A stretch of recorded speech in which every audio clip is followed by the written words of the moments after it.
ગુરુ મહારાજની જય.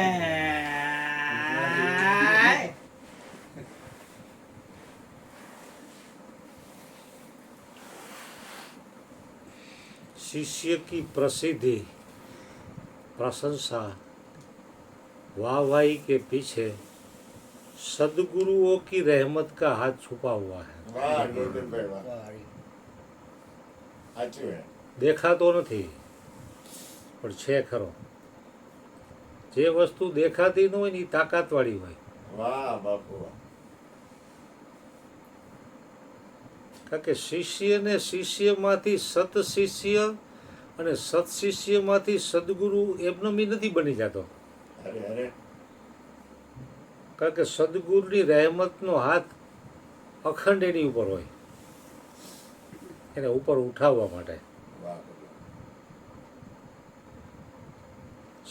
શિષ્યની તીવ્ર લગન અને ગુરુની પૂર્ણ કૃપા તે વગર કામ બને નહીં. જેટલા જેટલા શિષ્યો સત્શિષ્યોમાંથી સદગુરુ બન્યા છે ને એ આ રીતે જ બન્યા છે.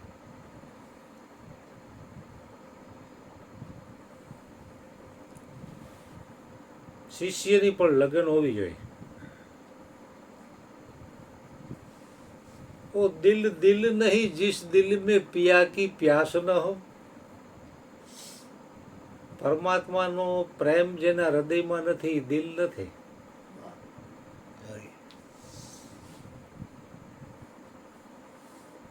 પરમાત્માના પ્રેમથી દિલ ભરેલું હોય તો એ વ્યક્તિ આઠે પોર આનંદમાં હોય.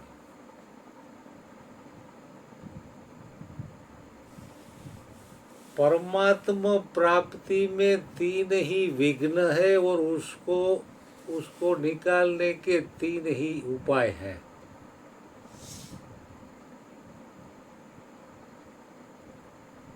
પરમાત્મા પ્રાપ્તિ બધાને નથી થતી એનું કારણ શું?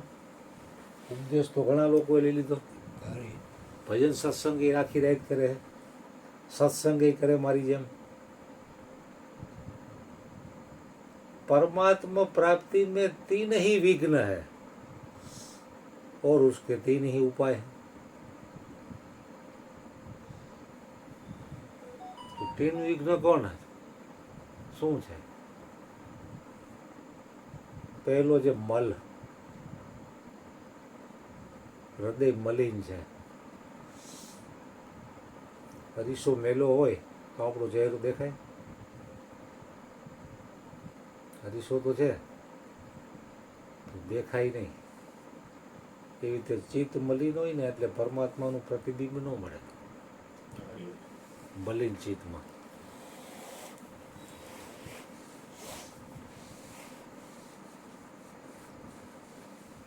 કારણ કે ચિત્ત મલિન છે એને શુદ્ધ કરવાના ઉપાય પણ મહાપુરુષોએ બતાવ્યા છે. जप तप ध्यान सुमिरन सेवा भोजन निष्काम सेवा निष्काम प्रेम. આ નાના મોટા જે કંઈ સાધનો દેખાય છે સંસારમાં એ ચિત્તની શુદ્ધિ માટેના જ છે. કોઈના દોષ ન જોવા, કોઈની નિંદા ન કરવી, કારણ કે એનાથી ચિત્ત મલિન થાય. સામેવાળાને કંઈ નુકસાન ન થાય, નુકસાન મને જ થાય. પણ ચિત્ત મલિન છે એમાંથી ચિત્ત તમે શુદ્ધ તો કર્યું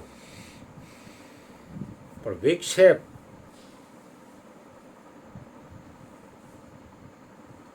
હરીશો ચોખ્ખો તો થયો પણ વાઇબ્રેટ કરતો હોય તો ચહેરો દેખાય?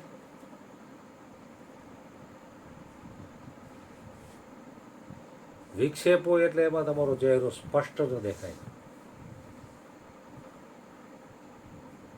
તો વિક્ષેપને મટાડવા માટે શું કરવું?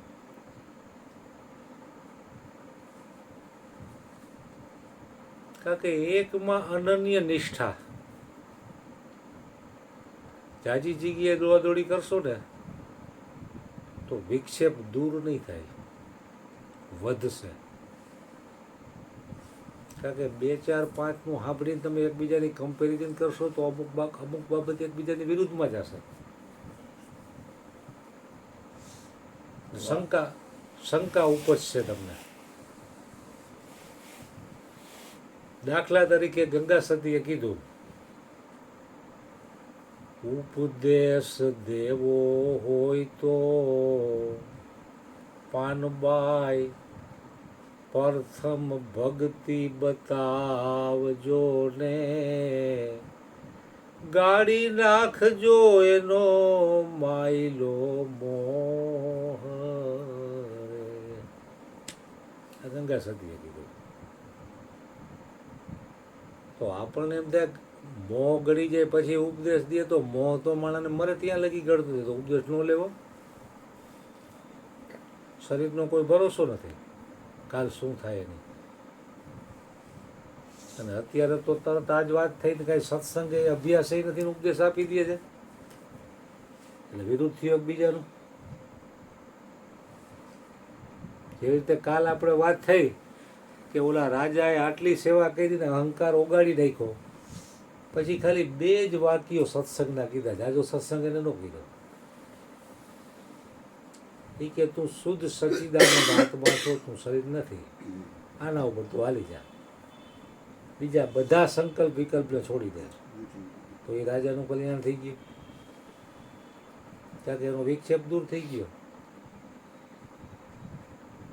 એટલે વિક્ષેપ દૂર કરવા માટે અનન્ય ભક્તિ જરૂરી છે. એકમાં અનન્ય નિષ્ઠા, ગમે તે બને, અનુકૂળતા આવે યા પ્રતિકૂળતા આવે, કારણ કે એ તમારા કલ્યાણ માટે જ આવશે. એકના માર્ગે હાલશો ને એટલે થોડી ઘણી કઠિનાઈ તો આવશે, હરેક મહાપુરુષોને આવી છે. કબીરથી લઈને અત્યાર સુધીના અત્યારે હયાત જે સંતો છે ને પણ. પછી મળ અને વિક્ષેપ 2 મટી ગયું, હટી ગયું. પછી આવરણ એટલે પડદો. આ અરીસા ઉપર પડદો ઢાંકી દે દેખાય, સાફે કરી નાખ્યો, હલતોય નથી, પણ માથે પડદો છે તોય તમારું પ્રતિબિંબ નહીં દેખાય. તો આવરણ હટાવવા શું કરવું? કારણ કે મળ અને વિક્ષેપ હટેલો વ્યક્તિ સદગુરુના ચરણમાં આવે ને એટલે સદગુરુ મહારાજ ઉપદેશ દ્વારા એનું આવરણ હટાવી દે. વાહ વાહ ગૌતમભાઈ. पर्दा है दुई का हटा कर जो देखा, पर्दा है दुई का जो हटा कर देखा तो मैं ही मैं हूँ, मुझे मेरी मस्ती कहाँ लेके आई. પછી એનો અનુભવ કેવો થઈ જાય?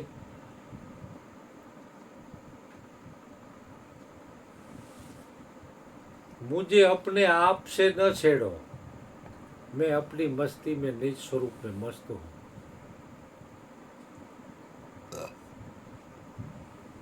પછી એની મસ્તી જ આખી અલગ આવી જાય.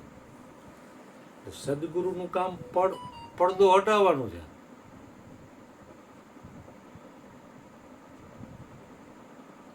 પડદો હટી જાય તો પરમાત્મા સિવાય કોઈ નથી, કારણ કે માયારૂપી પડદો છે. માયારૂપી પડદો છે તમને પરમાત્માનું દર્શન ન થવા દે. એટલે परमात्मा प्राप्ति में विघ्न करने वाले 3 ही कारण है, मल विक्षेप और आवरण. उसके 3 ही उपाय है. કારણ કે મળ અને વિક્ષેપ હટી ગયેલી વ્યક્તિને તરત જ લાઈટ થઈ જશે. એ રીતે તમારું મકાન નવું બનતું હોય,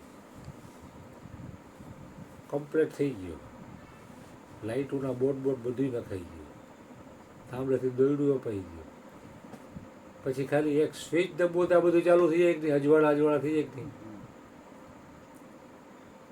પણ કાળી મહીસ જેવી દિવાલું હોય તો અજવાળું થાય એમાં. ઓલું તો લાઇટ એક એવું હોય કે તમે લાઇટ કરતો દિવાળમાં ડબલ લાઇટ બળતી હોય એવું તમને લાગે મોટા બંગલામાં.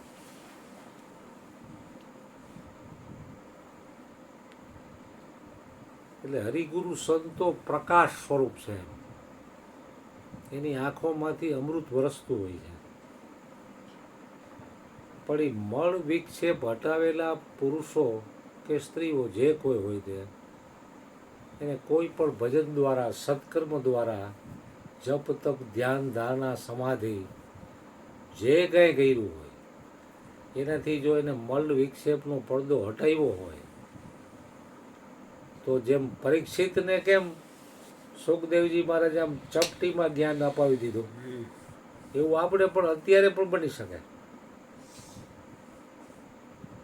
પછી સદગુરુનો ઉપદેશ શ્રવણેથી રેડી સીધો હૃદયમાં ઉતરી જાય. કારણ કે મલ વિક્ષેપ તો છે નહીં એને.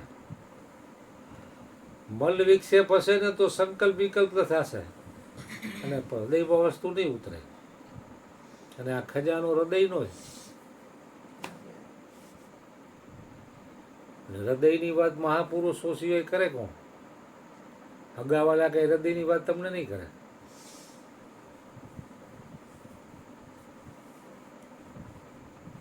જોને તારા હૃદયમાં તપાસીને છુપાયેલો ખજાનો છે, અણમોલ ખજાનો છે, હૃદયમાં જ છે.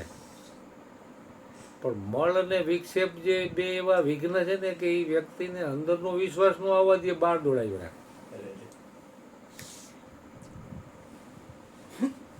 સદગુરુના ચરણે જેટલા જેટલા ગયા અને સદગુરુએ કરુણા કૃપા કરી અને જેનો જેનો પડદો હટાવ્યો એને પછી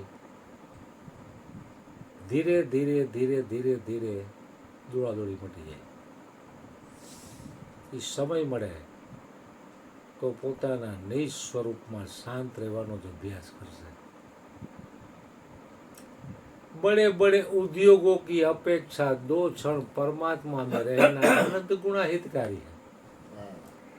एक बाजू તમે 5000 માણસ કામ કરે એવી ફેક્ટરી ઊભી કરો તો ટેન્શન કેટલું આવે? લોનના હપ્તા હાથે, માણસોના પગાર, કામ હોય ન હોય. એટલે बड़े बड़े उद्योगों की अपेक्षा 2 क्षण परमात्मा में विश्रांति पाना अनंत गुणा हितकारी है.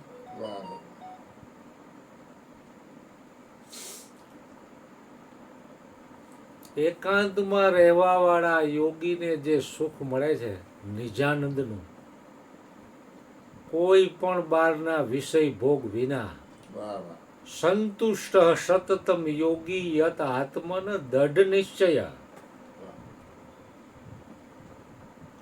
એ યોગી સતત સંતુષ્ટ છે. ભોગી તમામ પ્રકારના ભોગોની વચ્ચે દુઃખી છે. એસીમાં પણ એને પરસો વળી જાય, ટેન્શન હોય ને એટલે. અને ઓલો ગરમીમાં પણ મોજ કરતો હોય. સંતુષ્ટ સતતમ યોગી યત આત્મન દઢ નિશ્ચય. હું શુદ્ધ સચ્ચિદાનંદ આત્મા છું એવો જેને દઢ નિશ્ચય થઈ ગયો, એ યોગી કોઈ પણ પરિસ્થિતિમાં સતત સંતુષ્ટ છે. અને ભોગી અનેક પ્રકારના ભોગો વચ્ચે દુઃખી છે. એટલે એકાંતમાં રહેવાવાળા યોગીને જે સુખ પ્રાપ્ત થાય છે એ મોટા મોટા ચક્રવર્તી સમ્રાટોને પણ મળતું નથી. ભલે ને એ ચક્રવર્તી સમ્રાટ હોય પણ અનેક પ્રકારના ટેન્શનોને રાત્રે ઊંઘ પણ ન આવતી હોય. રાજ્યમાં થોડોક વિરોધ હોય, આજુબાજુના રાજ્યો પણ એની ઉપર કેમ ચડાઈ કરવી એનું વિચારી રહ્યા તો બધું વિચારવું પડે. અને ઓલાને કાંઈ એને પરમાત્માને સોંપી દીધું, સંતને, હરિગુરુ સંતને સોંપી દીધું.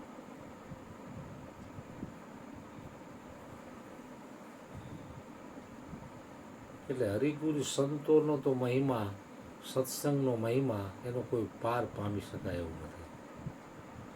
એનો અંત જ આવે એવું નથી.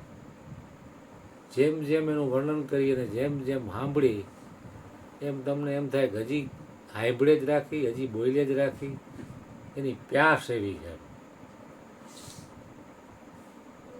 કબીરા પીતા છક રહ્યા और पीवन की आस, राम रस ऐसा है मेरे भाई जाके पिए से अमर हो जाए. એટલે રામ રસ એક જ પીવા જેવો છે. અને આપણા હરિગુરુ સંતે અર્જુન બાપાએ આપણને બધાને મારા વાલુડા ગુરુ ભક્તોને એ હરિરસ પાયો છે. એને ભજનવાણીમાં કીધું, હરિગુણ હરિરસ પાયો મુને,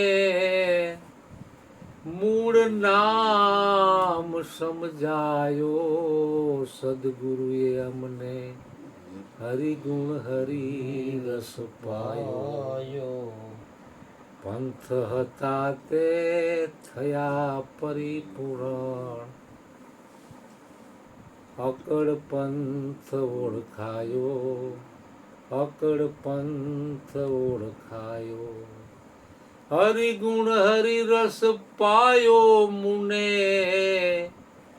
મૂળ નામ સમજાયો, સદગુરુએ અમને હરિગુણ હરિરસ પાયો. એને પીધો અને એના સંગમાં જેટલા આવ્યા એને પાયો. પછી કોઈએ પીધો ને કોઈને છાંટો ઉડ્યો, જેવી જેની લગણી. છાંટો ઉડે તો બેડો પાર થઈ જાય એવું છે. ચાખતડા મૂંગા ભૈયાને પીવે સો મર જાય. राम रस ऐसा है मेरे भाई जाके पिए से अमर हो जाए.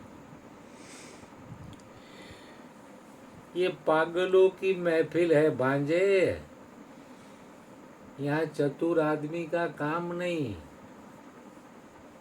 तुलसीदास જેવાને કેવું પડ્યું, ચતુરાઈ ચૂલ્હે પડી પૂર પડ્યો આચાર, तुलसी हरि के भजन बिना चारों वर्ण चमार.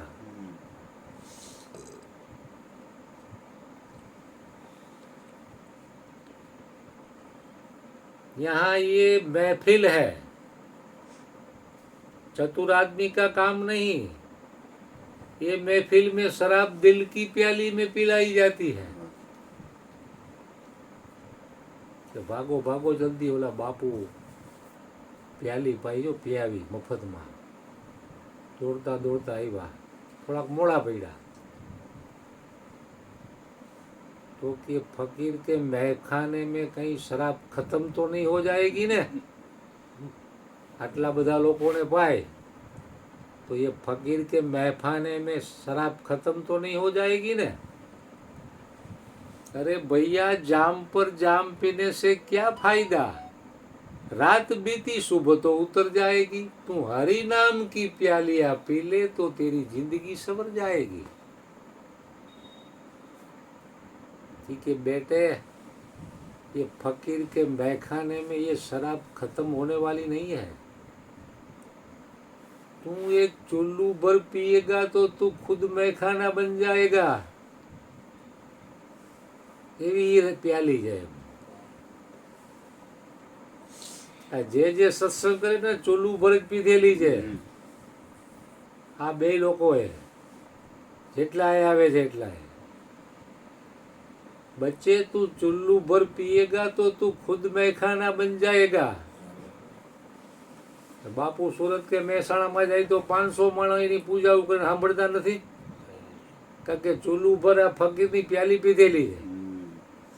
અને એમાંથી મને વળી એક છાંટો આવી ગયો એટલે વળી હું બે શબ્દો બોલી નાખું કહે કે ગુરુ મહારાજ યાદી કરાવે એટલે. એટલે આ બધી વસ્તુ તો એવી છે ભાઈ કે આનો કોઈ અંત આવે એમ નથી. ચૂલું ભર પીધી છે એટલે ગુરુના ગુણ એ ગવડાવે છે નિમિત્ત બનાવીને. બાકી આપણી કોઈ તાકાત નથી કે આપણે એનું વર્ણન કરી શકીએ. જેમ સમુદ્રમાંથી ચકલી ચાંચ બોલે તો એમાં સમુદ્રમાં કઈ ઘટે ન ઘટે.